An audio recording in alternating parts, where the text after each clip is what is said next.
Hello and welcome to the first edition of The Huddle. I'm Chris Guscott, and on today's show, we'll be chatting with Andrew Stevens from the Port Adelaide Spartans. We'll be going inside the play with Gridiron SA's own Heath Thomas. We'll go around the country to check out all the scores from the Gridiron SA leagues around Australia, and we'll be looking ahead at next week's matchups.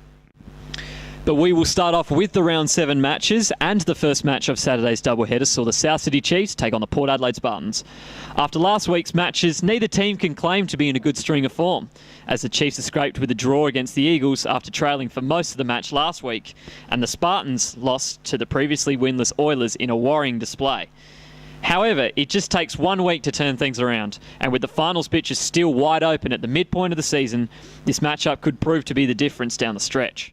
So here we go, the Spartans and the Chiefs. The Chiefs warming up rookie Simon Whitehead and the returning Mark Rusby following a quick 3 and out from the Spartans. 3rd and 10 at midfield on the ensuing drive. Whitehead drops back and he will find Matt Francisco on the line of scrimmage, and he will somehow make his way for the first down. Scrappy effort from Francisco, moves the chains for the Chiefs.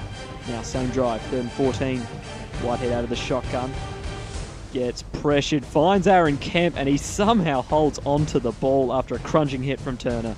Another first down for the Chiefs later on in the drive. 1st and 10 inside the red zone.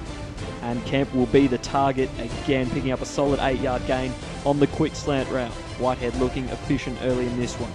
Now, 4th and 1, last chance to score in the end zone. Flicks it to Francisco. He gets the outside seam and he will open the scoring. 6-0 to the Chiefs. Now, next Spartans drive. 2nd and 16. Novice will drop back. Looking down the seam, and that is a terrific interception from Murden. Takes it, and he is going to give the ball back to the Chiefs. More to come from Murden in this one. Ensuing drive. 3rd and 10 for the Chiefs. And he will find the man of the hour in the corner. Great touchdown catch from Murden. The Chiefs now pulling away early and quickly in this one. 13-0 to the Chiefs. The Spartans watching this one get out of hand. They will punt again. First play of the new drive. Whitehead dropping back. He is hit by Novice, and the ball will fall helplessly into the hands of the Port Adelaide defence. And that is a welcome break for the Spartans on the stroke of quarter time. Some much needed points need to come from this drive. We now head on to the second quarter. The Spartans starting their new drive. Novice will drop back to pass, scrambling to his right, and he will find a man on the outside who will break the tackle, and he will fight his way to the first down marker. Impressive effort to keep the drive alive for the Spartans. Same drive now, 3rd and 10. And this is not as effective. Jeremy Horsfall making the massive sack, and that will stop the Spartans from threatening on the drive. Much later on in the quarter now, Spartans facing 4th and 5. And this is how you stop the run to the outside. Robert Hall with the huge tackle to stop the Spartans again. 4th and very long on the same drive, and Whitehead will not have any time to breathe here. Sacked big time. Chiefs forced to hand up the ball again. Spartans putting up a fight in the second quarter, ensuring drive. 2nd and 15 after a penalty. Novice finds his receiver on the flat round. The ball is stripped loose by Kutagora, overshot by Robert Hall, and is dived on by a host of players. Port Adelaide will retain possession. Lucky break for the Spartans. They can't do anything with it, however, and they will be forced to punt it away. Now the Chiefs starting again, 2nd and 1. And Whitehead will get a terrible snap in the shotgun. Him and Francisco cannot dive on it. And the Spartans will recover. Now they're in range to take a good shot at scoring late. Can't make it any yardage on the drive, however. And the field goal will be no good from 42 yards. However, a flag on the play. Neutral zone infraction. Spartans get another chance. And Ryan Ottens will go again, and this time he will make it count. Straight through the uprights. And the Spartans now trail by 10 at the halftime break. Faint chance here. Onto the second half, and welcome back Mr. Rusby. Straight into business, finds Kobler on the side, and he will drive his way past the first down marker. Good start for Rusby and good signs for the Chiefs. Much later in the quarter, he'll be rushed on the blitz, finds Kemp, who makes his way past the first down, and he will go a long, long way. Takes everyone on. 20-yard play to keep the Chiefs rolling. Same drive, 3rd and 11, and Rusby is in the shotgun. He is going to look back, and he's going to go deep downfield to Murden in single coverage. Pulls in the great catch to leave the Chiefs within 10 yards of adding another score to their total. Can't seem to find their way in though. 4th and goal. Rusby trying to keep the play alive. Finally decides to take it himself. He will run down the sideline to the 4-yard line. Will not get any further thanks to Steve Novice. The Spartans will hold out, ensuring drive, 3rd and 3. And Aaron Dixon, he will get absolutely no love here from David Edmonds. Huge tackle to force the 4th down. Chiefs all over the Spartans at the moment. Next possession, the Chiefs are driving well, 2nd and 8. And Edmonds will find his way down the outside for the massive play, eventually tackled out of bounds inside the 10. That will mark the end of the 3rd, and we are on to the final quarter. Chiefs leading 13-3. 1st and goal for South City, and Rusby will take it from here. See, nothing's his likes, and he just pierces the line and strolls in for the touchdown. Now the Chiefs leave 19-3, are in complete control of this match.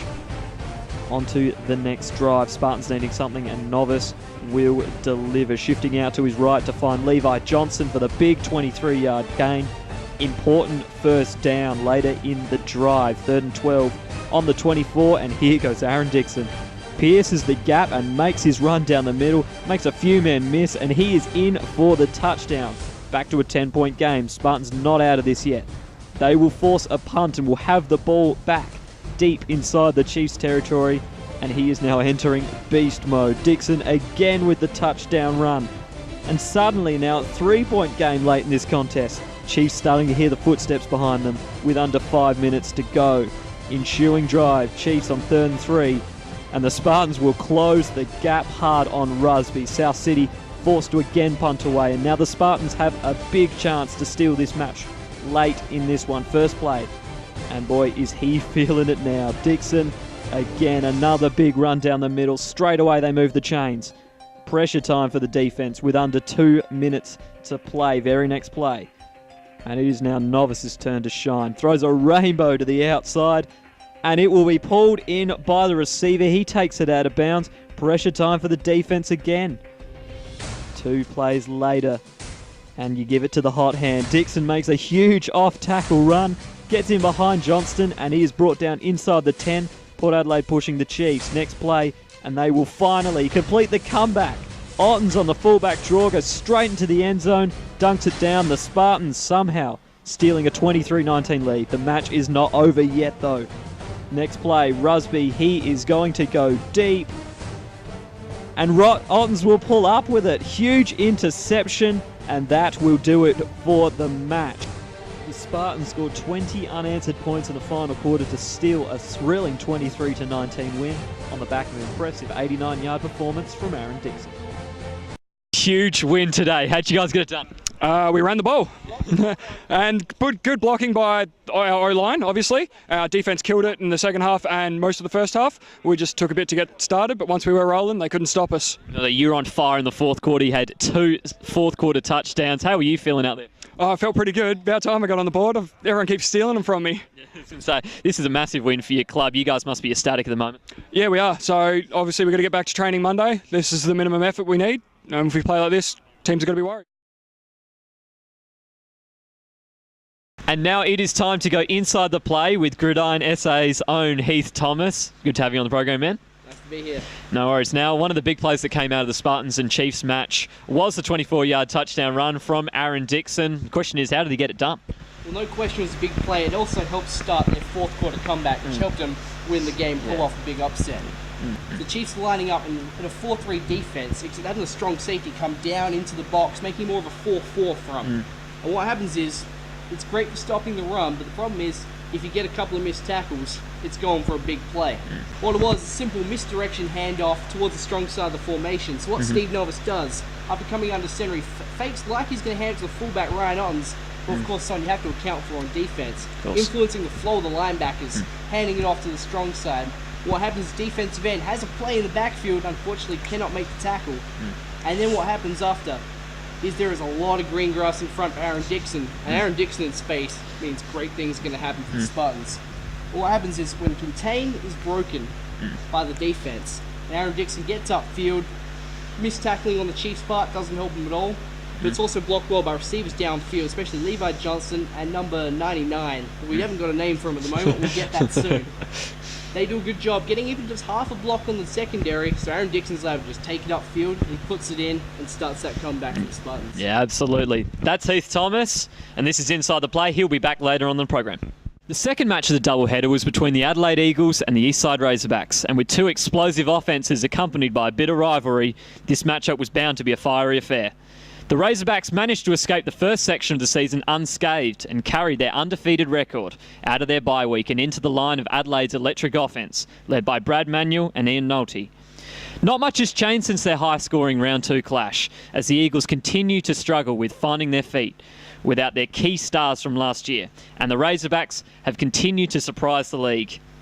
However, the talent on both of these teams' disposal, it's going to be tough to pick a winner coming out of this one. So here we go, the Razorbacks and the Eagles. Adelaide has not lost a game in their last 3 matches.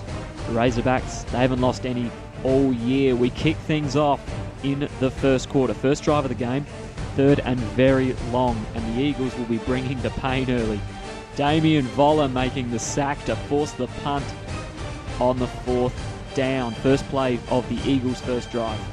And the speed option is back. Brad Manuel making a great early run for the first down, but there is a flag on the play. And this will be a recurring theme in this one. That play is wiped off. Eagles punt away. Eastside starting again at midfield. Andrew Riley now on the toss play. Nathan Howman will knock the ball loose in a strong tackle. Jesse Whiten recovers it, and the Eagles will get it back straight away. Tension starting to simmer early in this one. Adelaide on the next drive now. 2nd and 25 after 2 penalties, and Manuel, he will just throw this one straight down the middle into Taylor Barrington's hands, and he will make a nice return to get it into Eagle territory. Eastside will escape from that possession. 2nd and 3 on the ensuing drive. Matt Simons will make a nice cutback to move the chains before he is levelled by Nathan Van Pamelen. Next play, and it's time for Andrew Riley to make the first down run. Eastside now inside the red zone. They are looking threatening. 2 plays later, 2nd and 10. And now it's Matt Sinclair Ross's turn to break through. Down into the 10-yard line. Eagles struggling to stop the Razorbacks late in the first quarter. Next play. And finally, they will break the deadlock. Josh Wellborn finds Barrington for the quick slant touchdown. Eastside leads 6-0 after making the early running in this one. Next drive for the Eagles, 2nd and 6. And Nolte will provide a spark, shrugs off the arm tackle and finds his way down the field for a big pickup. Much needed offense for the Eagles. Onto the second quarter we go. The Eagles continuing. The Eagles bring the blitz on the pass well, and they bring it well. Manuel sacked deep in his own backfield. Eagles forced to punt. Next drive for the Razorbacks. And Simon shows why he is called Wheels. Pace to burn down the outside. Van Pamelen catches him, but not after he makes a big play out of it. Next play, they will go to the air on this one. Wellborn lobs one over to Barrington on the sideline, and the Razorbacks are back within the red zone again. Now 3rd and 3. And Eastside, they will extend their lead. Sinclair Ross runs in for the touchdown. And the Razorbacks are cruising with a 14-0 lead in the second quarter. Eagles need something out of their offense. The game is slipping away from them. Next drive. And this will definitely help. Nolte again with a big run down the outside. He had 59 rushing yards on the day, led everyone. Next play, and this will definitely not help. Manuel scrambles, but he is stripped by Barrington, recovered by Nick Lawrence, and the Eagles cannot catch a break in this one. Manuel not having the best of days so far. First play of the next drive. And Voller will pick up his second sack of the afternoon. His terrific early season form continuing in this one. Later on in the drive, 3rd and 7. Eagles bringing heavy blitz, and Wellborn's Thorn is off target. James Pearce with the interception, and this could be the turn of the events the Eagles need, and this is how you take advantage. First play turns into a huge play downfield. Jesse Whiten making the catch at his knees, and suddenly the Eagles have a chance to score. 3rd and long coming up now after the personal foul. And this will keep their scoring chances alive Manuel finds Luke White, who is flattened by Taylor Berrington.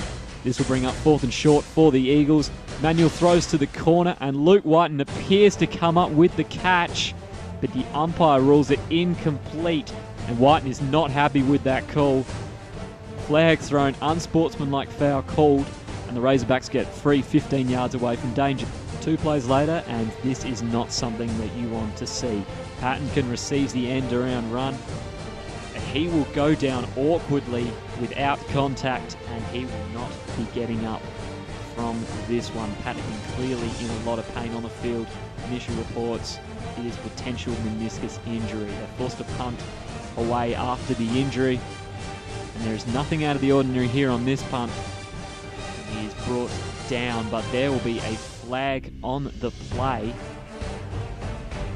Razorbacks will not be happy with this call, and there will be a second flag thrown after the ball is dead. Unsportsmanlike foul called after descent from one of the players, the second for the quarter, and the Eagles get even with a 15-yard kick.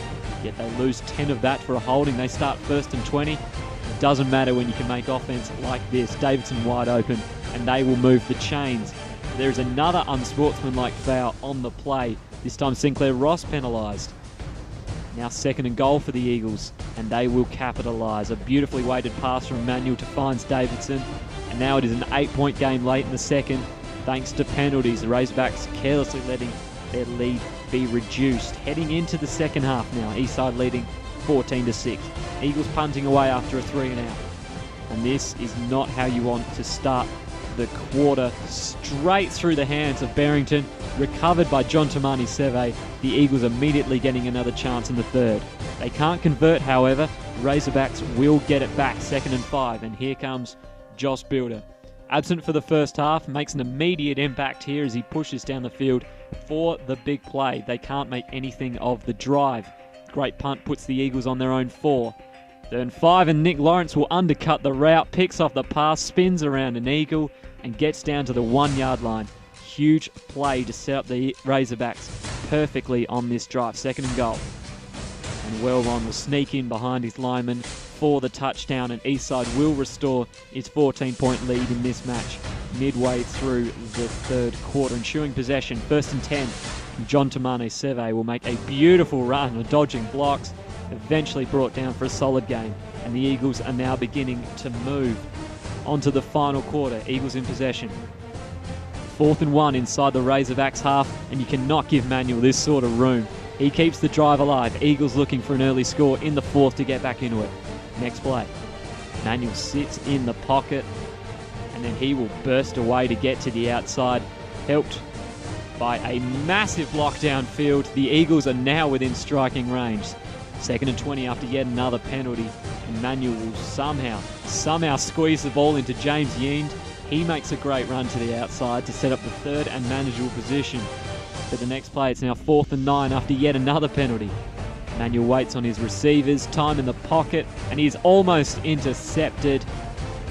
Razorbacks survive the Eagles' attack, and the Razorbacks will hold out the Eagles for the 20-6 victory. They are still undefeated while the Eagles slip below 500. After the game, here's head coach Dwayne Merritt. The guys have had a really good, so after the draw like 2 weeks ago, we've had a really good time on the pitch. They've done really well. They've done what we've asked them in the last 4 trainings.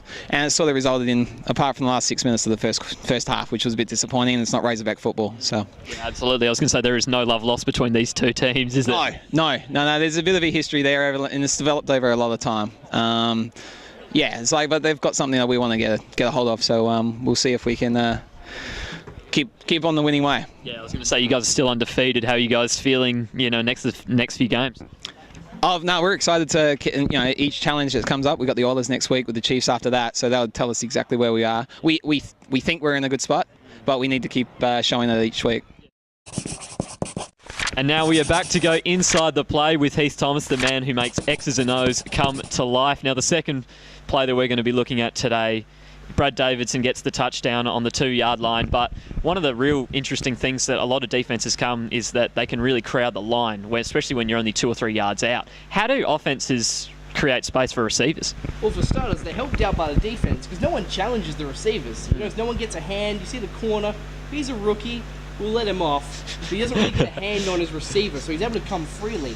But what it is, as Bill Walsh used to always say, down in the red zone by the goal line, there's two things you've got to expect. One, man coverage, and two, the blitz. The Razorbacks come with both, and the Eagles have the perfect play call for it. So what you see is they're anticipating man coverage, as you see crosses coming on both sides of the field from Jesse Whiten and from the ex-receiver, both coming across to the middle of the field to create some traffic. What the slot receiver's doing, he's coming like he's going to the inside, but he plants his inside foot, breaks to the out, double move, and of course the most important part, they get him matched up one-on-one with a rookie safety. That is stealing for an offense. And also what happens, the Razorbacks come with a blitz, of course. So you see the defensive end taken outside. He's putting Ben Sauli, one of the best left tackles in the state at the moment.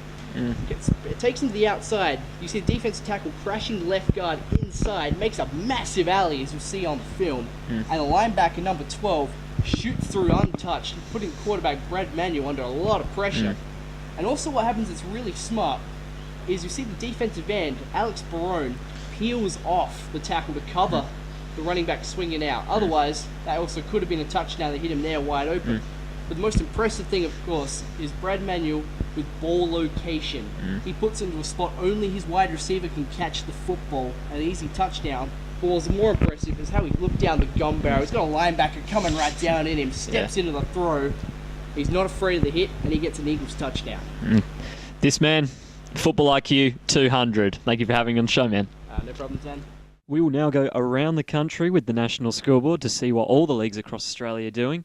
And we will start up in the Sunshine State, where Sun Bowl 29 was set to be decided on Saturday. The Gold Coast Stingrays, which are going for their 7th Sun Bowl in 8 years, are currently on a 12-game winning streak and are looking to be the hot favourites against the Western Cougars, who upset the Brisbane Rhinos to book their place in the final.